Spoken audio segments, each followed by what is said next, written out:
हाँ भाई स्टूडेंट, कल अपने पतली फिल्म द्वारा व्यतिकरण पढ़ा था। ठीक है, उसकी जो पारगमित और परावर्तित तरंगे हैं उनसे व्यतिकरण किस प्रकार से होता है, और उसके कुछ एक टॉपिक थे छोटे छोटे जो अपने कर लिए थे। ठीक है, तो आज अपन एक नए टॉपिक के साथ शुरुआत कर रहे हैं। ठीक है, लेकिन अब ये टॉपिक है जो आपके सीधा ही बता देगा सीधा ही पूछ लेगा कि जो विस्तृत प्रकाश स्रोत है उसकी आवश्यकता के बारे में बताइए। और दूसरा ये भी है कि जब अपने फ्रिंजों से निर्माण करते हैं फिल्म से फ्रिंजों का निर्माण करते हैं। ठीक है, तो किसी उपकरण में निर्माण करने के लिए इसकी आवश्यकता होती है। ठीक है, ताकि अपने पास जो फिल्म के व्यवहार को अपने ढंग से देख सकें। ठीक है, जो कल अपने हेडिंजर फ्रिंजें नाम का एक टॉपिक पढ़ा था। ठीक है, तो उसके अंदर जो अपने कैसे हेडिंजर फ्रिंजें बनती है उस चीज़ को अब अपने बनने नहीं देना है इस टॉपिक के अंदर। ठीक है, देखो भाई, पहला टॉपिक है आपका necessity of N extended light source.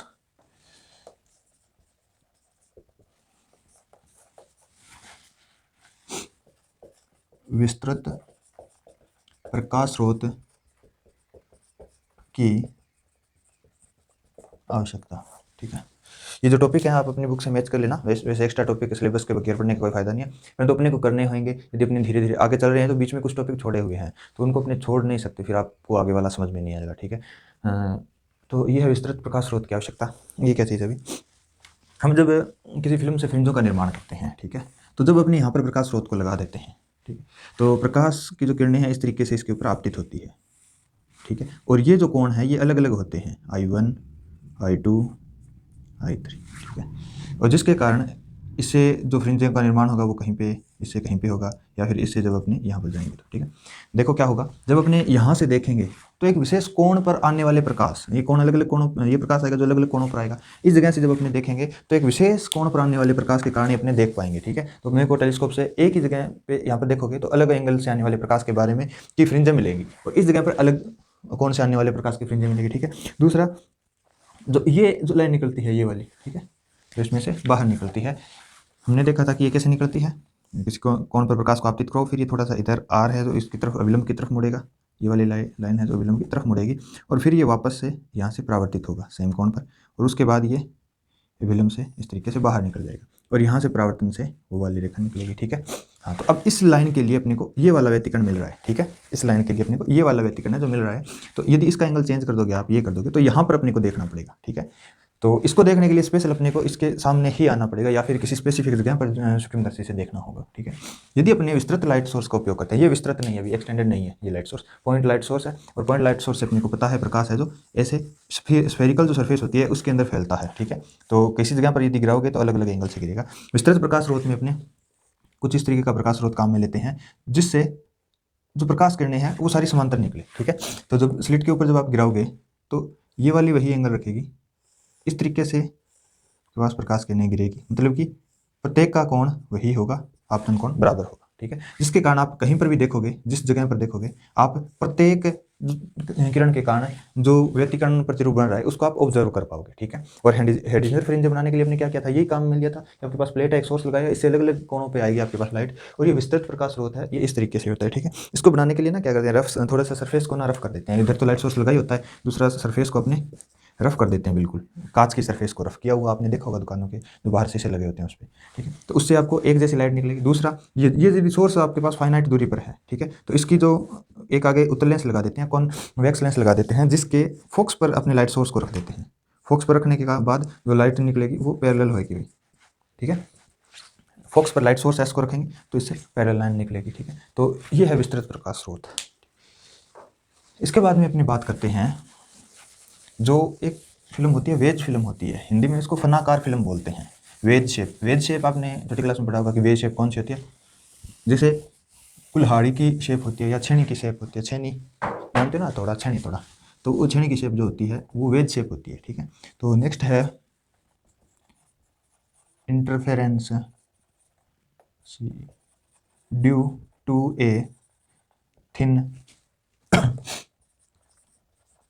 Veg shaped film. ठीक है, एक वेज शेप फिल्म, हाँ जी, वैसे तो अपने ये सारा सिलेबस पूरा कर चुके हैं, पर बीच में कैमरा ऑफ हो गया था, तो हम अपने को ये दोबारा से स्टार्ट करना होगा। ठीक है,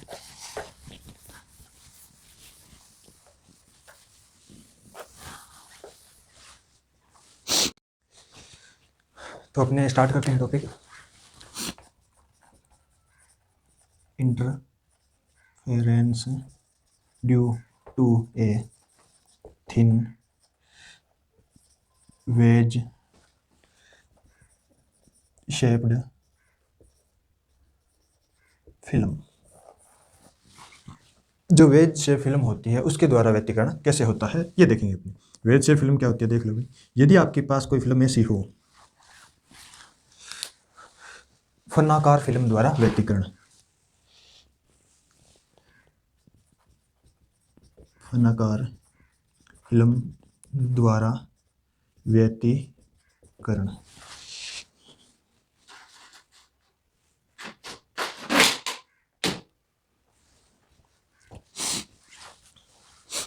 यदि आपके पास कोई फिल्म, पहले अपने फिल्म ली थी जो प्लेन ली थी इस तरीके से, जिसकी मोटाई हर जगह से बराबर हो। अब अपने ऐसी फिल्म पर विचार करें जो कि कुछ इस तरीके से हो गई। ठीक है, एक साइड में कुछ थीटा एंगल हो। ठीक है, पूरी वैसे तो प्लेन होगी। ठीक है, एंगल थीटा हो, इसका मतलब यहाँ से उसकी चौड़ाई कम है, थोड़ा जैसे आगे जाओगे तो चौड़ाई उसकी बढ़ती जाएगी। ठीक है, किसी जगह पर उसकी चौड़ाई टी मान लेंगे अपने, किसी जगह पर, स्पेसिफिक जगह पर। ठीक है, तो इसको वेज शेप फिल्म बोलते हैं। इससे इंटरफेरेंस कैसे होगा देखो भी, जब इसके ऊपर अपने ये मान लो इसका इस सरफेस का नॉर्मल है, नॉर्मल ये होगा इस पे 90 डिग्री, इस सरफेस पे 90 डिग्री, इस नॉर्मल के ऊपर अपने कोई लाइट को इंसिडेंट करवाएंगे। ठीक है, इस तरीके से। ठीक है, तो इसका जो मीडियम है फिल्म का वो मान लेते हैं म्यू है, और इधर दोनों तरफ वायु है, एयर है। ठीक है, तो जैसे ही ये सघन माध्यम में प्रवेश करेगी तो अभिलंब की ओर मुड़ जाएगी। ये जो रेज है वो रे है वो अभिलंब की ओर मुड़ जाएगी, नॉर्मल की तरफ हो जाएगी। ठीक है, क्योंकि रेयर से डेंसर मीडियम में जाएगी। अब क्या होगा, यहाँ से अपने पास दो घटनाएं होगी। ठीक है, दो घटनाओं में एक तो अपवर्तन, दूसरा परावर्तन, एक तो रिफ्लेक्शन, दूसरा रिफ्रैक्शन। रिफ्रैक्शन कैसे होगा, ये 90 डिग्री का एंगल है,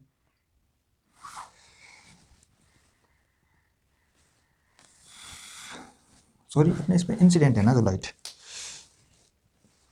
इधर से करवाएंगे भाई नॉर्मल की दूसरी तरफ से। ठीक है, इस तरफ से यदि करवाओगे तो आपके पास ढंग से नहीं बनेगा।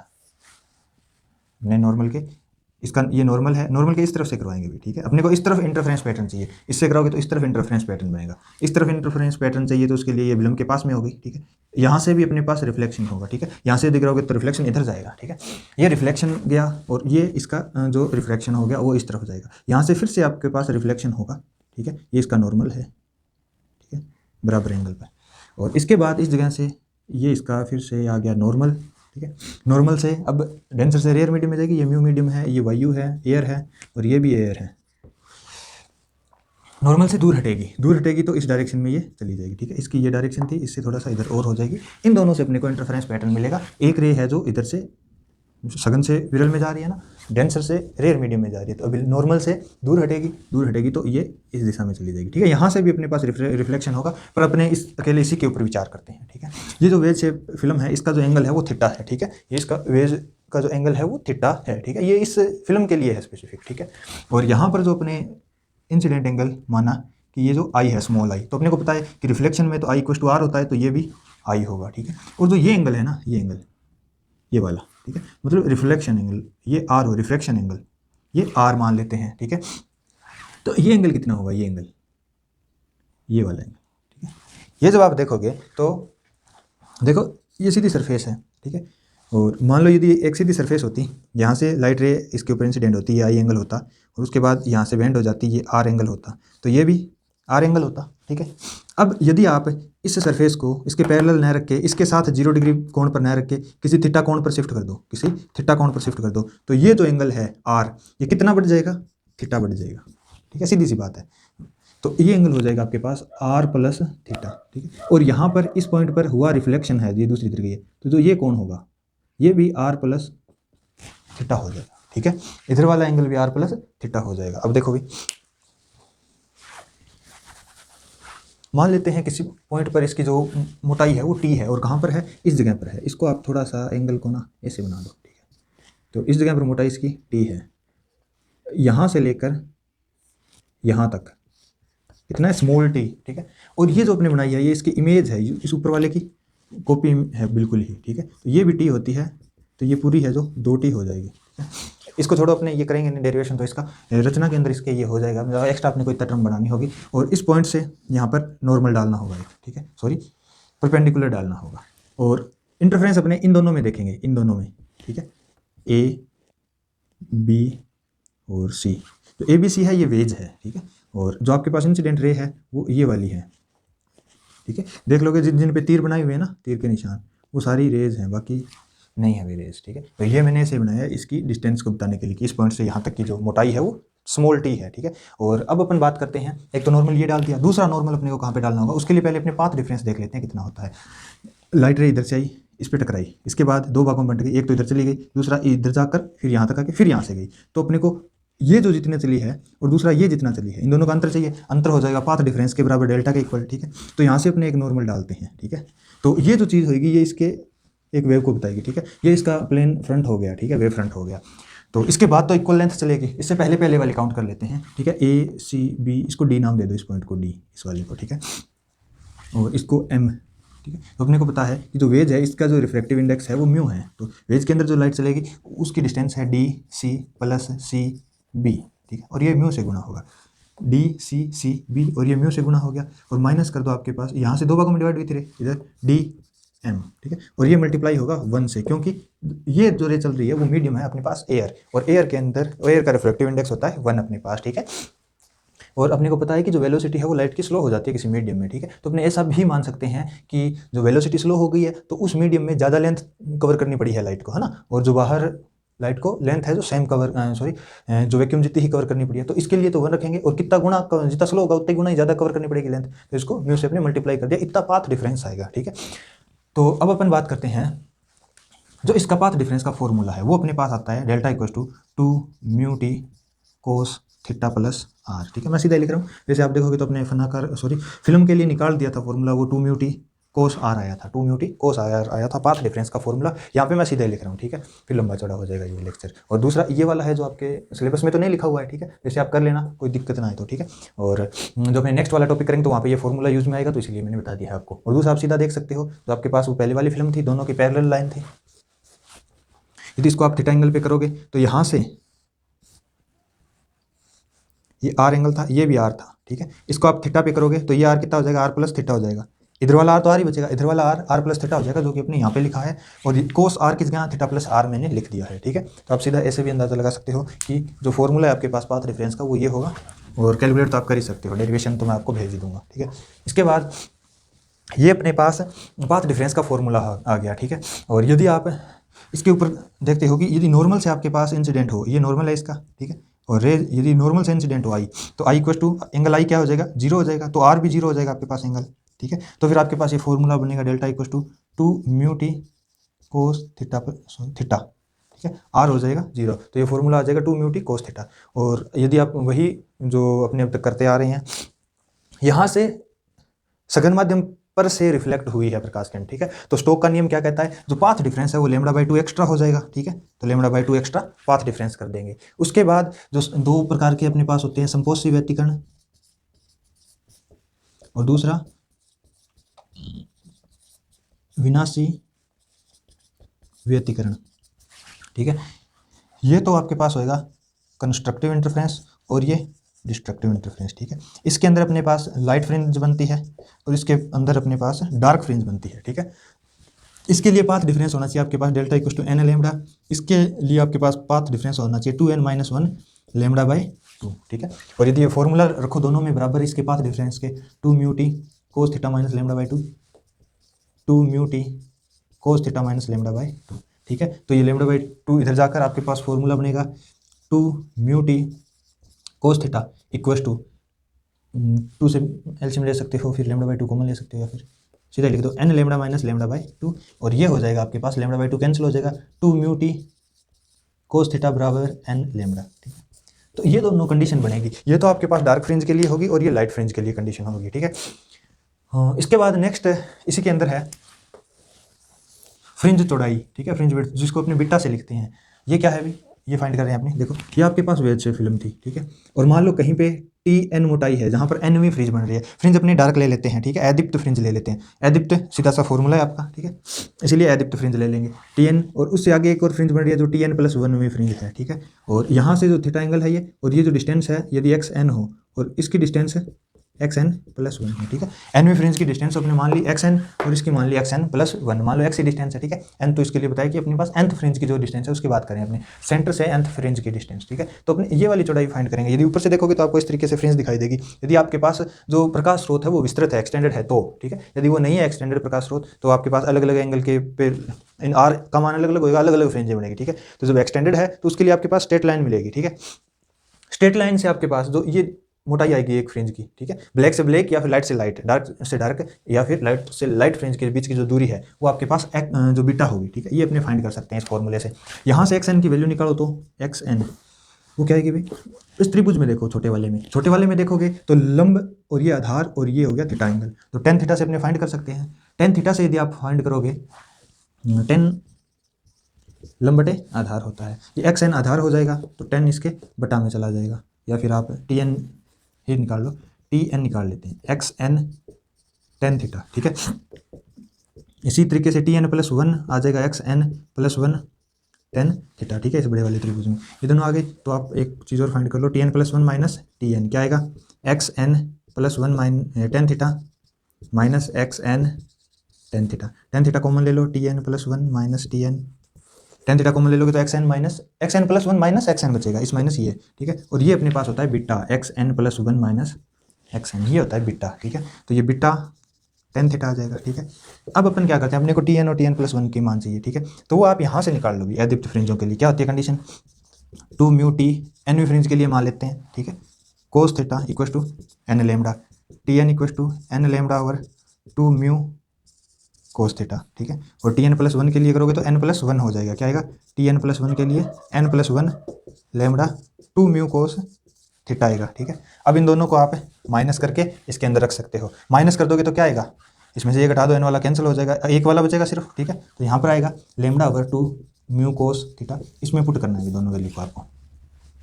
2 mu t cos theta equal to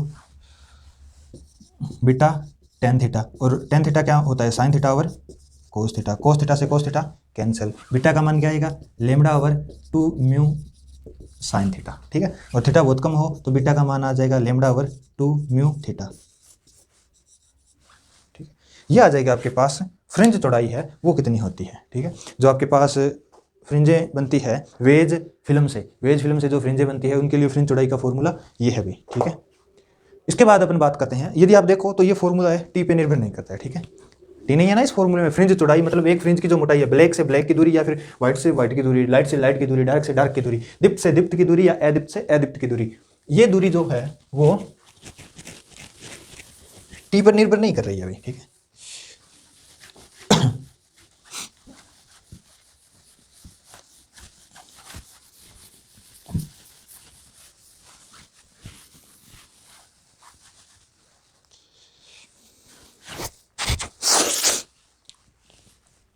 एक बार कैमरा चेक कर लेता हूँ मैं, बार बार बंद हो रहा है ये, ठीक है भाई चल रहा है। हाँ, तो ये आ गया अपने पास। नेक्स्ट टॉपिक है जो समान मोटाई की फ्रिंज है या फ्रिजो फ्रिंजें बोलते हैं इसको, ठीक है। समान मोटाई की फ्रिंजें, ठीक है, या फिर इसको बोलेंगे फ्रिजो फ्रिंजें, ठीक है। और इंग्लिश में है ये इक्वल विड्थ फ्रिंजेस, वो तो हो ही जाएगी। इसको F I Z E U EAU Frijo fringes, ठीक है, ये चीज़ है, ठीक है। FIZEAU, ठीक है, फ्रिजो फ्रिंजे, ठीक है। फिजू इंग्लिश में तो फिजू जैसा कुछ लग रहा है, हिंदी में फ्रिजो फ्रिंजे बोलेंगे, फ्रिजो फ्रिंजे, ठीक है। ये क्या चीज़ है भाई, देखो अपने पास बीटा का फॉर्मूला आया है lambda over 2 mu sine theta. तो इस फॉर्मूले से अपने को पता लग रहा है कि जो फ्रिंजें होगी वो समान मोटाई की होगी, ठीक है। इनकी जो बीच की डिस्टेंस है वो एक जितनी होगी, ठीक है, कम ज़्यादा नहीं होगी किसी भी फ्रिंज के आप देखोगे तो, ठीक है। तो इनको अपने फ्रिजो फ्रिंजे बोलते हैं, ठीक है। यदि आपके पास जो वेज शेप हो या फिर आपके पास दूसरा पतली फिल्म हो तो ठीक है। दोनों तरीके से ये अपने पास बीटा की जो वैल्यू है वो कांस्टेंट रहेगी। इस ये थीटा पर निर्भर कर रही है, मतलब जो फ्रिंज के जो वेज है उसके कोण पे निर्भर कर रही है, ठीक है। और इसके बाद अपन बात करते हैं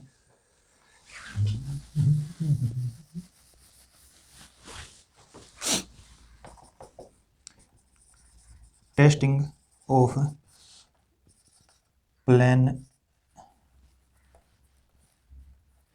प्लेननेस, ठीक है। ये चीज़ देखो भी क्या चीज़ है, बाय इंटरफेरेंस या इंटरफेरेंस के द्वारा अपने जो समतलता होती है, समतलता, ठीक है। समतलता को इंटरफेरेंस के द्वारा कैसे चेक करते हैं ये चीज़ देखो भाई, ठीक है।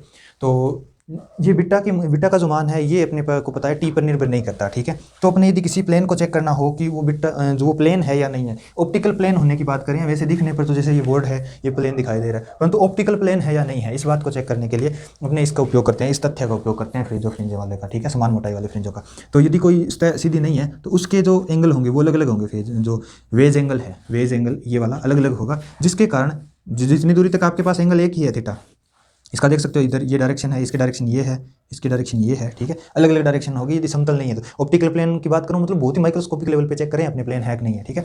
तो थीटा पे निर्भर करेगा, ठीक है, मोटाई वो आएगी, यदि थीटा कम ज़्यादा हुआ तो मोटाई इसकी कम ज़्यादा होगी। और इसकी चेक करो आप या फिर इस वाली सरफेस की चेक करो, थीटा पे निर्भर करेगा, ठीक है। अब ये नहीं कि इसके थीटा का मान यहाँ पर 0 हो गया तो ये इनफाइनाइट हो जाएगा, बीटा इनफाइनाइट, नहीं, क्योंकि वहाँ पर थीटा होता ही नहीं। वहाँ पर जब अपने डेरिवेशन करेंगे तो फॉर्मूला कुछ अलग ही आएगा, ठीक है, जो कि था delta 2 mu t cos are minus lambda by 2, ठीक है। ये शुद्ध रूप से आर पर निर्भर कर रही है, ठीक है। तो आप आपतित प्रकाश डाल रहे हो ना उसके ऊपर, और ये टी आया है, ये पाथ डिफरेंस है, अभी ध्यान रखना ये पाथ डिफरेंस है, ये ऐसा नहीं है कि ये फ्रिंज है, इस फ्रिंज की यहाँ से ये दूरी अपनी बीटा मान रहे हैं, बीटा नहीं निकाल रहे अपने, इसे पाथ डिफरेंस निकाला था, इसका बीटा निकालने से पहले जो पाथ डिफरेंस था, रुको भैया।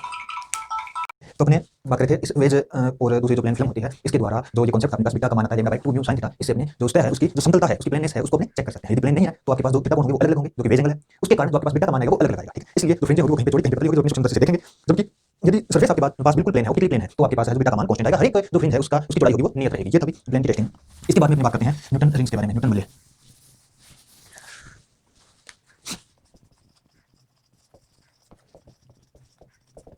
न्यूटन रिंग ये क्या होता है, जब अपने किसी फनाकार फिल्म से जो फ्रिंज बनाते हैं, ठीक है, तो एक स्पेसिफिक कंडीशन बना के फनाकार फिल्म होती है उसके द्वारा अपने फ्रिंजों का निर्माण करते हैं। तो अपने को ऐसे वृत्ताकार फिल्में दिखाई देती है, ठीक है, सॉरी फ्रिंज दिखाई देती है, वृत्ताकार फ्रिंज दिखाई देती है, ये जो रिंग बनता है इसको न्यूटन रिंग बोलते हैं, ठीक है। तो इस एक्सपेरिमेंट में देखो ये प्रैक्टिकली एक्सपेरिमेंट है, न्यूटन वलय है, जैसे कि प्रकाश का तरंग वगैरह में काम आता है ये एक्सपेरिमेंट, ठीक है। तो इसमें अपने एक 45 डिग्री पर ग्लास स्लैब रखते हैं, ठीक है, और उसके जस्ट नीचे अपने एक त्रिज्या का एक कटोरे नुमा स्फीयर का, सॉलिड स्फीयर का जो एक पीस है, पार्ट है वो रखते हैं काट के, इसके नीचे फिर से अपने एक ग्लास स्लैब रख देते हैं, ठीक है। दोनों ग्लास स्लैब ट्रांसपेरेंट होती है, ठीक है, और यहाँ से अपने एक लाइट सोर्स को इसके ऊपर इंसिडेंट करवाते हैं, लाइट सोर्स से लाइट इंसिडेंट करवाते हैं। ये इस लेंस के लेंस इसके फोकस पे रखा हुआ है, कॉन्वेक्स लेंस के फोकस पे रखा हुआ सोर्स लाइट सोर्स है, ये लेंस है, ये प्लेट टी1 है, ये P2 प्लेट है, ठीक है। ये आपके पास बोला हो गया, बोलिया कटा हुआ भाग है, सॉरी बोलिया, ठीक है। यहाँ से प्रकाश इसके ऊपर प्राप्त होगा, ठीक है, और ये लेंस यहाँ पे रख दिया तो ये जो किरण पुंज है समांतर प्राप्त होगा, ठीक है, और यहाँ से ये इस कटोरे प्राप्त होगा, ठीक है। अब जैसे दो होता है इसको सेंटर में बना देंगे ये बीच में चीज, और यहाँ से लाइट इसके साथ टकराएगी और वापस चली जाएगी इसके अंदर से, ठीक है। और यहाँ पर अपने सूक्ष्म तस्वीर रखा के और ये जो फ्रिंज बनेगी इसके अंदर, ठीक है, उनको ऑब्जर्व करते हैं, ठीक है।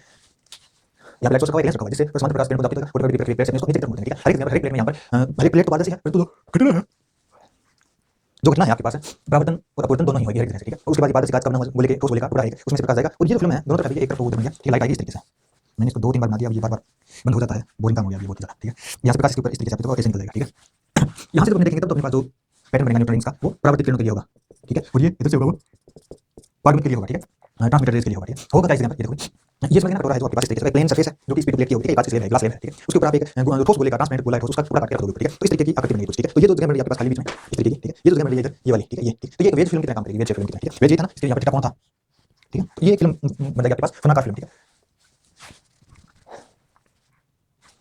जो ये बोला होता है इसके में बहुत ज्यादा रहते हैं, ताकि जो फनाकार फिल्म है ना वो एक थिन फिल्म बने, बहुत ही पतली बनेगी ये वाली जो फिल्म है, ये पतली बनेगी ज्यादा लोगे तो आपके पास इस तरीके से होगा ना, आपके पास थीटा कौन है बहुत ज्यादा लगाएंगे, इस जगह पर कौन कुछ होगा, आगे जाकर कुछ और हो जाएगा, आगे जाकर कुछ और हो जाएगा, ठीक है। तो ये यहाँ पर आपके पास जो टेंजेंशियल लाइन होती है इसके ऊपर वो शो करती है, ये गोला है, देखना इसको काट के रखा हुआ है यहाँ पर, गोला मैंने बना दिया, ठीक है, ये काट के रखा हुआ है, तो ये अलग अलग एंगल पे होगा, तो अपने इसके लिए ज्यादा लेंगे ताकि जो फिल्म है वो प्रॉपर फनाकार शेप में हो, आपके पास जो वेज शेप है उसमें हो, ठीक है। होगा क्या यहाँ पर देखो, इसमें पहले अपने प्राकृतिक तरंगों के लिए बात करते हैं, प्राकृतिक तरंगों के लिए क्या होगा, ये सफियर आपके पास, ठीक है, और यहाँ पे अपने ग्लास स्लैब रखी हुई है, ठीक है, यहाँ से टच करा ठीक है। और जो लाइट है वो इस तरीके से इसके ऊपर इंसिडेंट कराएंगे, ठीक है। अभी लंबो ताप करवाएंगे अपने प्रकाश को नॉर्मल की डायरेक्शन में अपना इंसिडेंट कराएंगे ताकि यहाँ से जो किसी कोण पे लाइट है जो रिफ्लेक्शन ना दे सके वापस जाएगी, ठीक है। होगा क्या इस जगह पर यहाँ पर ये नॉर्मल बना दो आप एक, ये नॉर्मल है, ठीक है, ये म्यू माध्यम से बना हुआ है, ठीक है। इसका प्रश्न ज्यादा है, इधर वायु है जो फनाकार फिल्म बनेगी ना, ये वायु की फिल्म बनती है यहाँ पर, ठीक है। और यदि आप कोई लिपिड डाल देते हो तो उसको जब आप कटोरी के ऊपर रखोगे तो सरफेस टेंशन के कारण लिक्विड है उसकी तरफ चिपक जाएगा। इस तरीके से एक शेप बना लिया और लिक्विड की जो फिल्म होगी वो आपके पास फनाकार फिल्म होगी। ठीक है, मान लेते हैं कि डेंस मीडियम है और जो यहाँ पर वाइट फिल्म बन रही है वो रेयर मीडियम है। ठीक है, तो नॉर्मल से जो ये लाइट रे है ये दूर हटेगी। ठीक है, इसका डायरेक्शन सीधा होना चाहिए, तो ये इधर मुड़ जाएगी। ठीक है, यहाँ से रिफ्लेक्शन और रिफ्लेक्शन दोनों होंगे, तो जितना एंगल ये है उतना एंगल के साथ बनाती है लाइट रे यहाँ से फिर से निकलेगी। ठीक है, ऐसे निकल जाएगी और इस जगह से फिर से अपने पास रिफ्लेक्शन और रिफ्लेक्शन दोनों होंगे। नीचे वाली प्लेट से टकरा गया अब डेंस मीडियम में से होकर वापस निकल जाएगी। ठीक है, और दूसरी जो यहाँ से टकराएगी वो इस तरह जाएगी, फिर ये वापस यहाँ से पलटन होगा। ठीक है, नॉर्मल के पास में होगी। ठीक है, सडन माध्यम होगा, तो ये तो रिफ्लेक्शन हुआ, यहाँ पर इस जगह पर रिफ्लेक्शन हुआ है, उसके बाद ये चली जाएगी इस तरीके से। ये दोनों तरंग मिलकर व्यतिकरण प्रतिरूप इंटरफेरेंस पैटर्न बनाएंगे, ये दोनों वेव मिलकर। आगे बात समझ में ये